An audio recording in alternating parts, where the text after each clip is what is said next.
ಎಲ್ರಿಗೂ ನಮಸ್ಕಾರ ಪ್ರಿಯ ವೀಕ್ಷಕರೇ, ನಾನು ನಿಮ್ಮ ಕೃಪಾ ಗುರುಪರಂಪರೆ ಯೂಟ್ಯೂಬ್ ಚಾನಲ್ಗೆ ಸ್ವಾಗತ.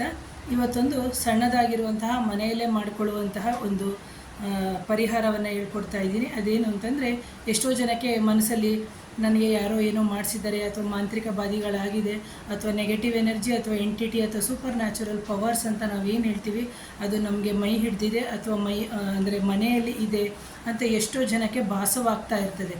ಅಂತಹ ಸಂದರ್ಭದಲ್ಲಿ ನಾವು ಮನೆಯಲ್ಲೇ ಕಂಡುಕೊಳ್ಳುವಂತಹ ಒಂದು ವಿಧಾನ ಯಾವುದು ಅಂತಂದರೆ, ಎಷ್ಟೋ ಸತಿ ನಿಮಗೆ ನಿದ್ದೆಗಳು ಅಂದರೆ ನಿದ್ದೆ ರಾತ್ರಿ ಪ್ರತಿ ಸತಿ ಎಚ್ಚರ ಆಗ್ತಾ ಇರುತ್ತೆ. ಎಚ್ಚರ ಆಗಿ ಸಮಯ ನೋಡ್ಕೊಳ್ಳೋದು ಮತ್ತೆ ಮಲ್ಕೊಳ್ಳುವಂಥದ್ದು, ಹಾಗೆ ಜೊತೆಗೆ ನಿದ್ದೆ ಮಾತ್ರೆ ನುಂಗೋಗೋದು, ವಿಪರೀತ ಮೈ ನೋವು ಬರೋದು, ಸುಸ್ತಾಗುವಂಥದ್ದು, ಸಂಕಟ ಆಗುವಂಥದ್ದು ಇದೆಲ್ಲ ಆಗ್ತಾ ಇರುತ್ತೆ.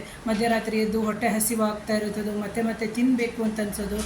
ಎಷ್ಟೋ ಸಮಯದಲ್ಲಿ ನಾವು ಏನೇ ಔಷಧಿಗಳನ್ನು ತೊಗೊಂಡ್ರೂ ಇಂತಹ ಸಂದರ್ಭದಲ್ಲಿ ನೆಗೆಟಿವ್ ಎನರ್ಜಿ ಅಥವಾ ಎಂಟಿಟಿ ಅಥವಾ ಸೂಪರ್ ನ್ಯಾಚುರಲ್ ಪವರ್ಸು, ಆತ್ಮದ ತೊಂದರೆ, ಭೂತ ಪ್ರೇತ ಪಿಶಾಚಿ ಜಿನ್ನು ಬ್ರಹ್ಮರಾಕ್ಷಸ ಈ ಥರ ಎಲ್ಲ ಇದ್ದಂತಹ ಸಂದರ್ಭದಲ್ಲಿ ನಮಗೆ ಯಾವುದೇ ರೀತಿಯ ಔಷಧಿಗಳು ಕೆಲಸ ಮಾಡಲ್ಲ. ಯಾಕಂದರೆ ನನ್ನ 18 ವರ್ಷದ ಎಕ್ಸ್ಪೀರಿಯೆನ್ಸಲ್ಲಿ ನಾನು ನೋಡಿರುವ ಕೇಸಸಲ್ಲಿ ನಾನು ಹೇಳ್ತಾ ಇದ್ದೀನಿ. ಹಾಗಾಗಿ ನೀವು ಮನೇಲಿ ಏನು ಮಾಡಬೇಕು ಅಂತಂದರೆ, ಪಾಲಕ್ ಸೊಪ್ಪನ್ನ ತಂದ್ಕೋಬೇಕು.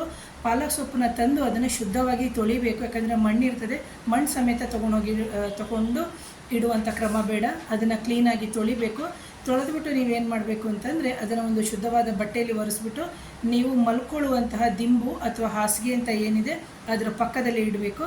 ಪಕ್ಕದಲ್ಲಿ ಇಟ್ಟ ನಂತರ ನೀವು ಅಂದರೆ ಪ್ರತಿ ಸತಿ ಎಚ್ಚರ ಆಗ್ತಾ ಇರುತ್ತಲ್ಲ, ಆಗ ನೋಡಬೇಕು ಸೊಪ್ಪಿದೆಯಾ ಇಲ್ವೋ ಅಥವಾ ಅದು ಏನಾದರೂ ಚಲನೆ ಆಗಿದೆಯಾ ಅಂತ ಹೇಳ್ಬಿಟ್ಟು. ಆನಂತರದಲ್ಲಿ ನೀವು ಬೆಳಿಗ್ಗೆ ಅಷ್ಟೊತ್ತಿಗೆ ಅಂದರೆ ಸೂರ್ಯೋದಯಕ್ಕಿಂತ ಮುಂಚೆ ಎದ್ದು ಬಿಟ್ಟು, ಈಗ ಮೈಸೂರಲ್ಲಿ ಸೂರ್ಯೋದಯ 6 ಗಂಟೆಗಿದೆ ಅಂದರೆ ನೀವೊಂದು 5:15 ಎದ್ದು ನೀವು ಮನೆಯಿಂದ ಹೊರಗಡೆ ಹೋಗಿ ಹಸುವಿದೆ, ಆ ಹಸುಗೆ ಆ ಸೊಪ್ಪನ್ನು ಹಾಕಬೇಕು, ಪಾಲಕ್ ಸೊಪ್ಪನ್ನು ಹಾಕಬೇಕು. ಅಕಸ್ಮಾತ್ ನಿಮ್ಮ ಮೈಯಲ್ಲಿ ನೆಗೆಟಿವ್ ಎನರ್ಜಿ ಅಥವಾ ಸೂಪರ್ ನ್ಯಾಚುರಲ್ ಪವರ್ಸು, ಎಂಟಿಟಿ ಇವೆಲ್ಲ ನಾನು ಏನು ಹೇಳಿದೆ ಅದೇನಾದರೂ ಸಮಸ್ಯೆ ಇತ್ತು ಅಂತಂದರೆ ಆ ಹಸು ಏನು ಮಾಡುತ್ತೆ ಅಂದರೆ ಮೂಸ್ಬಿಟ್ಟು ಸುಮ್ಮನೆ ಹೋಗಿಬಿಡ್ತದೆ. ಆದರೆ ಯಾವುದೇ ರೀತಿಯ ಎನರ್ಜಿಯ ಸಮಸ್ಯೆ, ಯಾವುದೇ ರೀತಿಯ ಈ ಥರ ಅಂದರೆ ಭೂತ ಪ್ರೇತ ಪಿಶಾಚಿ ಜಿನ್ನು ಈ ಥರ ಸಮಸ್ಯೆ ಇಲ್ಲ ಅಂತೇಳಿದ್ರೆ ಆ ಹಸು ಅದನ್ನು ಆ ಪಾಲಕ್ ಸೊಪ್ಪನ್ನು ಅಂದರೆ ಶುದ್ಧವಾಗಿ ತಿನ್ಕೊಳ್ಳುತ್ತೆ. ಅದು ತಿಂತಾ ಇದೆಯಾ ಇಲ್ವಾ ಅಂತ ನೀವು ಅಬ್ಸರ್ವ್ ಮಾಡಬೇಕಾಗುತ್ತೆ ಪ್ರಿಯ ವೀಕ್ಷಕರೇ. ಹಾಗಾಗಿ ಇದು ಯಾರ ಸಹಾಯ ಇಲ್ಲದೆ ನೀವು ಕಂಡುಕೊಳ್ಳುವಂಥ ವಿಧಾನ ಆಗಿದೆ. ಇದನ್ನು ಮಾಡಿ ನೋಡಿ ಪ್ರಿಯ ವೀಕ್ಷಕರೇ. ಹಾಗೆ ನನ್ನ ಚಾನಲ್ನ ಸಬ್ಸ್ಕ್ರೈಬ್ ಮಾಡಿ, ಶೇರ್ ಮಾಡಿ. Thank you.